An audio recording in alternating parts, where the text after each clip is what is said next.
નમસ્કાર મિત્રો, આજે આપણે વાત કરીશું આણંદ લોકસભાની રાજકીય વિશ્લેષણ। મેં અગાઉ એક ટ્વીટ કર્યું હતું મિત્રો। એ ટ્વીટ કર્યું હતું મેં 22/3/2024ના રોજ, અને મેં કહ્યું હતું કે શું ભારતીય જનતા પાર્ટીના લોકસભાના ઉમેદવાર બદલાશે। ઘણા બધા મીડિયામાં પણ પછી ચાલ્યું, અને પછી એવું પણ આવ્યું કે નથી બદલા। પણ આજે પણ મારા વિશ્લેષણમાં હું સ્પષ્ટ કહું છું કે આણંદ જિલ્લા ભાજપમાં ચાલી રહ્યો છે જોરદાર એક ભયંકર ભડકો। અને આજે હું ફરી એ રાજકીય વિશ્લેષણમાં સ્પષ્ટ એવું માનું છું કે ચૂંટણીના ફોર્મ ભરાતા કદાચ બદલાઈ શકે છે ભારતીય જનતા પાર્ટીના લોકસભાના ઉમેદવાર, એવું મારું રાજકીય વિશ્લેષણ કહી રહ્યું છે। તો આજે પણ હું એ વાતને સ્પષ્ટ કરું છું।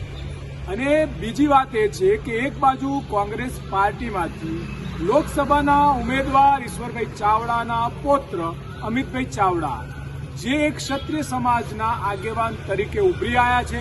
આજે આપણે જોવા જઈએ રાજકારણ આણંદ જિલ્લાનું અને એના વોટરની વાત કરીએ તો 12 લાખ ઉપરાંત ક્ષત્રિય ઠાકોરના વોટ છે, 1 લાખ મુસ્લિમના વોટ છે, 1 લાખ દલિતોના વોટ છે, 1 લાખ બીજા અલગ અલગ વોટ છે, અને એ સાથે ટોટલ ઉજળિયાતોના 2 લાખ વોટ છે। એમ કરીને આપણે જોવા જઈએ તો 18 લાખનું વોટિંગ છે।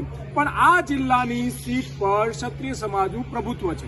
પણ આજે તમામ જગ્યાએ યુનિવર્સિટીના પદથી લગાઈ, અમૂલ ડેરીથી લગાઈ, વિધાનસભાથી લગાઈ, લોકસભાથી લગાઈ, અને એ પ્રભુત્વ ક્યાંક ને ક્યાંક ઓછું થઈ ગયું છે। અને એ સમાજને એવું લાગે છે કે અમારું પ્રભુત્વ ઓછું થઈ ગયું છે। ત્યારે આજે સમાજના આગેવાન તરીકે અને યુવાનોમાં ક્ષત્રિય ઠાકોર સમાજ, અન્ય સમાજોમાં પણ સૌથી લોકપ્રિય ચહેરો અમિતભાઈ ચાવડા અત્યારે કોંગ્રેસમાંથી ઉમેદવારી કરીને આગળ આવ્યા છે। હવે જોવાનું રહ્યું કે શું થશે।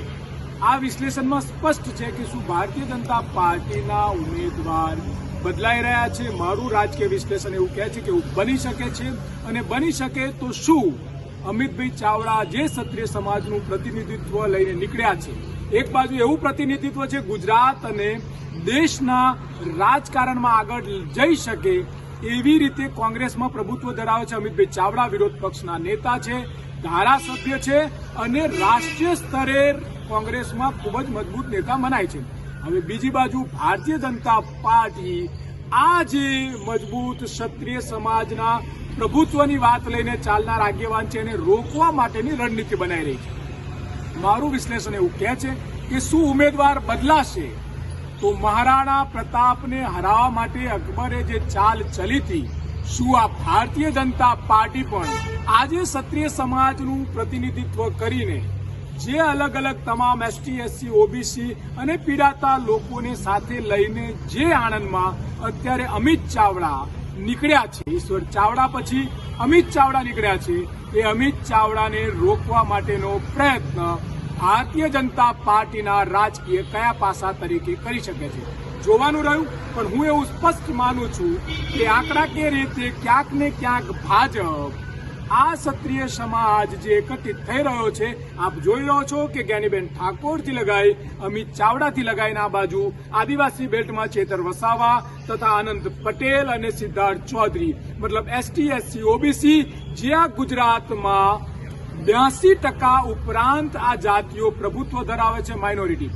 આ તમામ એક થાય તો ગુજરાતના રાજકારણમાં માધવસિંહ સોલંકી જેવું રિઝલ્ટ આવે, એમાં પણ કોઈ નવાઈ નહીં। પરંતુ ક્યાંક ને ક્યાંક ભારતીય જનતા પાર્ટી જે રીતે મહારાણા પ્રતાપને રોકવા માટે અકબરે જે રીતે પાસા ફેંક્યા હતા, એ જ સમાજના કોઈ પ્રતિનિધિત્વ આગળ કરે છે, યા પછી અમિત ચાવડા સાથે સમગ્ર સમાજ, યા જ્ઞાનીબેન સાથે સમગ્ર સમાજ, યા આદિવાસી જે પણ યુવા નેતાઓ છે એમની સાથે સમાજ રહીને પરિવર્તન લાવે છે।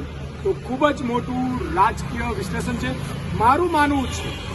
અને આજે ગઈકાલે મેં વાત કરી હતી રાજકોટ લોકસભાની, આપણે અલગ અલગ લોકસભાનું વિશ્લેષણ કરીશું।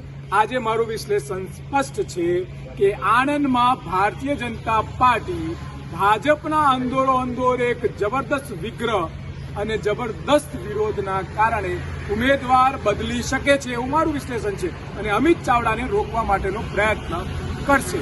તો મિત્રો, આજનું વિશ્લેષણ હતું, તમામ લોકો સુધી વધારેમાં વધારે પહોંચવામાં આવે, આપ સૌ પણ આને ખાસ ધ્યાનથી સાંભળો અને ખરેખર શું થવું જોઈએ એ જો શું આ ભાજપની રણનીતિ અમિત ચાવડાને 12 લાખ વોટરનું પ્રતિનિધિત્વ કરતા આણંદથી ગુજરાત સુધીનું લાખો પ્રતિનિધિત્વ કરતા રોકી શકશે યા પછી આ વખતે તમામ સમાજો પોતાના હક અને પ્રતિનિધિત્વ માટે કટિબદ્ધ રહેશે, ચૂંટણીમાં વેચાશે નહીં, વહેંચાશે નહીં, ડરશે નહીં કે રોકશે નહીં. શું પરિણામ આવે એ જોવાનું રહ્યું. પણ આણંદની આ અમારી વાત તમારા ધ્યાનમાં રાખજો, લોકો સુધી પહોંચાડજો અને ખૂબ જ લોકો મળીએ છે ફરી કોઈ નવી લોકસભા સાથે. ભારત માતા કી જય, હર હર મહાદેવ.